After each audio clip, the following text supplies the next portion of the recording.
মে come in sir. হ্যাঁ আসো, তুমি কি ইন্টারভিউ দিতে আসছো? জি জি, আমি ইন্টারভিউ দিতে আসছি। তোমার ফার্স্ট কোশ্চেন, বলো তো এশিয়ার মধ্যে শ্রেষ্ঠ কবি কে?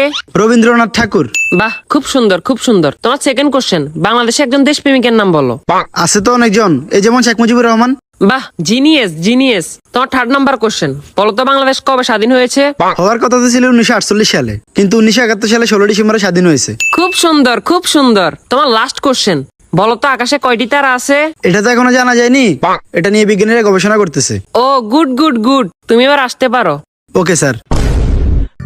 কি ও ভাই, ইন্টারভিউ দিয়ে আসছেন? হ্যাঁ ভাই, ইন্টারভিউ দিয়ে আসছি। কি কি কোশ্চেন আইলো? কোশ্চেন তো মনে নাই, কিন্তু উত্তর মনে আছে। আচ্ছা, উত্তরই কোন? রবীন্দ্রনাথ ঠাকুর, শেখ মুজিবুর রহমান। মাত্র এই দুইটে? না, আরো দুইটা আছে। আচ্ছা কোন? 1948 সালে হওয়ার কথা ছিল, কিন্তু 1971 সালে 16 ডিসেম্বর হয়েছে। এখনো জানা যায়নি, এটা নিয়ে বিজ্ঞানীরা গবেষণা করতেছে।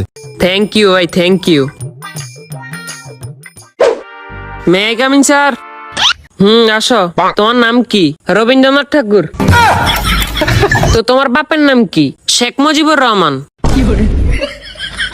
তোমার জন্ম কবে হয়েছে? হওয়ার কথা তো ছিল 1948 সালে, কিন্তু 1971 সালে 16 ডিসেম্বর হয়েছে। এই বেটা, তুই পাগল হয়েছিস নি? এটা এখনো জানা জানি, এটা নিয়ে বিজ্ঞানীরা গবেষণা করতেছে। no, no, no, no.